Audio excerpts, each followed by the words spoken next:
Hey, welcome back, Casibang's crew. This is our last video in Unit 7. There have been so many of them. This should be a pretty short, quick one. So the last perspective that we need to talk about when we talk about your personality or personality formation is the social cognitive perspective. So how does your social world, the groups that you belong to, and your cognition, your ability to think and problem solve, how does that work together to help to form your personality? So the first theory that we talk about here comes from Albert Bandura. Remember, he was the observational learning guy. He did the Bobo doll experiments where the adults were beating up on the toy clown, and then he watched the kids do it. So Bandura, in that observational learning idea, talks about this idea of reciprocal determinism.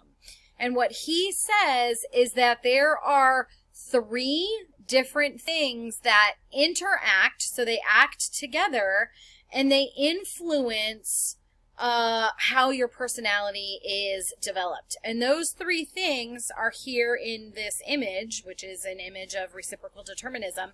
So our behavior, okay, so our responses to reinforcement, failure, imitating, all those things that we talked about in the learning unit. Our environment, so our physical surroundings, our family, our friends, our social groups, our friend groups, religious groups, those kind of things. And then your person and cognitive factors. So what you believe in, your traits, your emotions, your experiences. So this idea of reciprocal determinism is showing that all of these three things interact with each other and influence how your personality develops. Okay, and then there is Rotter's social learning theory. So again, with this same idea of behaviorism or learning, people are motivated to seek reinforcement and to avoid punishment. Okay, we've already talked about that in terms of learning. We want good things for ourselves, and we always want to avoid bad things happening.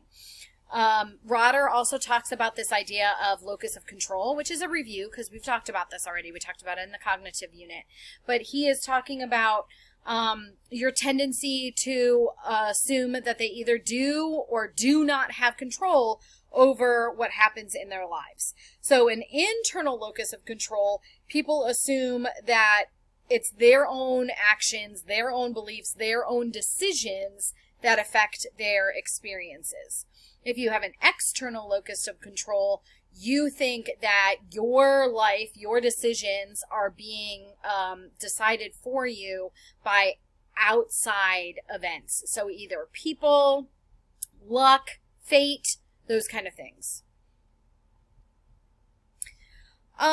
Social and cognitive theorists also talk about this idea of the self.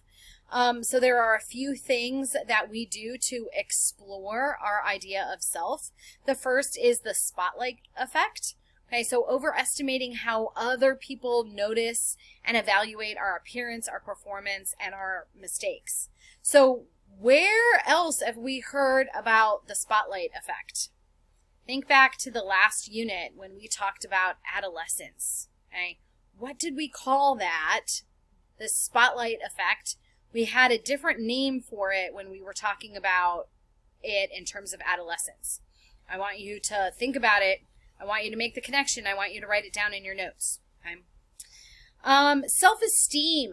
Okay, so self-esteem is how you feel about your own self-worth. Okay, so you either feel high or low or medium about it. If you have high self-esteem, then you believe very strongly in who you are as a person, the decisions you make, you feel good about yourself. If you have low self-esteem, then you're questioning, decisions, and you don't think that you make the right choices or you've done the right things. You have a low self-esteem.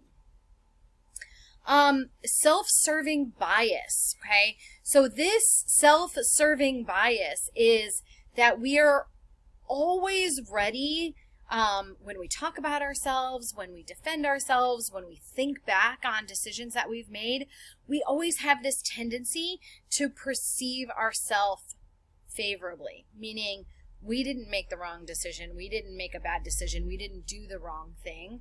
And this tends to happen the further away from an event as we are.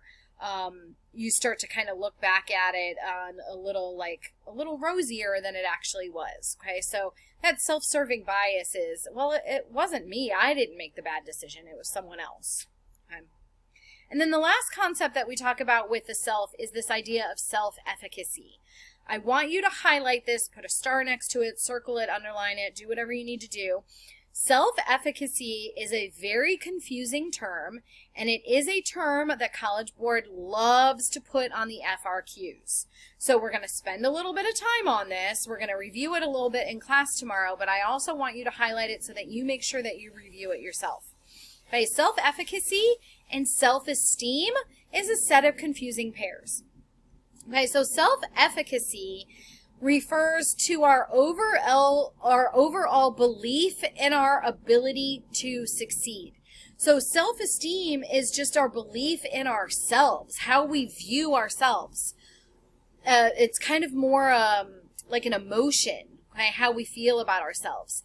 Self-efficacy talks about what we are doing, what our ability to succeed or fail in a certain situation. Okay, it's more than just believing in ourselves. It's believing in our ability to do something. So I want you to write this down as well. This might be an easier way for you to remember it. When we talk about self-esteem, we're talking about being or feeling. When we talk about self-efficacy, we are talking about doing. Okay, so it's an action, not just a feeling. And that is really, really important to remember. So when we talk about self-efficacy, we're talking about your resilience. Okay, how well do you bounce back from a failure or bounce back from something bad happening? And generally, if you have a high amount of self-efficacy, you have an internal locus of control. You realize that you are in charge of your own destiny. It's your decisions, your actions that affect how you are going to succeed or fail. So a couple of examples of self-efficacy. So Gandhi, a quote, "If I have the belief that I can do it, I shall surely acquire the capacity to do it, even if I may not have had it at the beginning." Tina Fey, comedian, "I want to thank my parents for giving me confidence disproportionate to my looks and abilities, which is what all parents should do." And Dr. Seuss, "You have brains in your head and feet in your shoes. You can steer yourself in any direction you choose."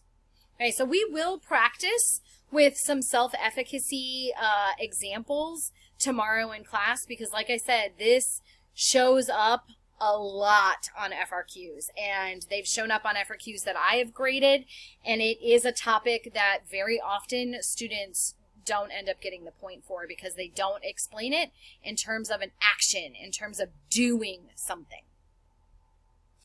All right, and then the last little bit, we kind of touched on this a teeny little bit, and we are going to touch on it more in the next unit as well.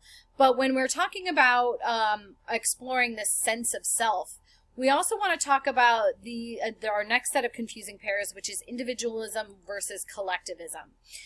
So individualism is making your own self, your own goal, a priority over the goal of the group.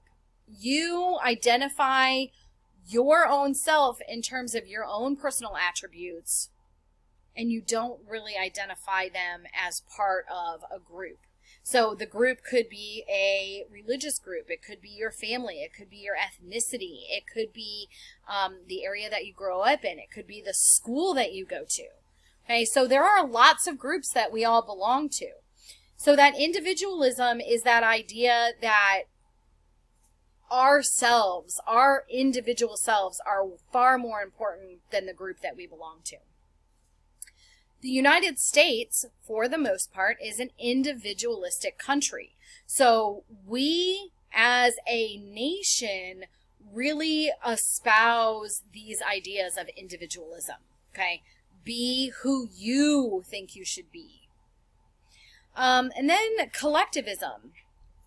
Collectivism is the opposite, really. It's giving that priority to the goals of your group, and less to each individual person, but to the goals of the group. So it could be your family, it could be your extended family, it could be a group that you're working with, or even larger groups, right? Your school group, your religious group. And it does sometimes extend all the way out to your nations or your countries. So you are not identifying yourself as an individual with individual attributes. You are identifying yourself as just one part of a larger, more important group. So there are lots of nations that are more collectivist nations, where they make decisions based on the good of the group, the good of the whole. What I want you to do on your notes in a little area is I want you to think back to what we have been going through for the last year. Think about the pandemic. And I want you to come up with an example of an individualism example with reference to the pandemic. And then I want you to come up with an example of collectivism with reference to the pandemic. Okay? So I want you to think about what we've been going through and come up with an example for individualism and collectivism. Okay, so this is it for social cognitive. Please write down any questions that you might have, and we will do some more practice with these in class tomorrow. Bye, guys.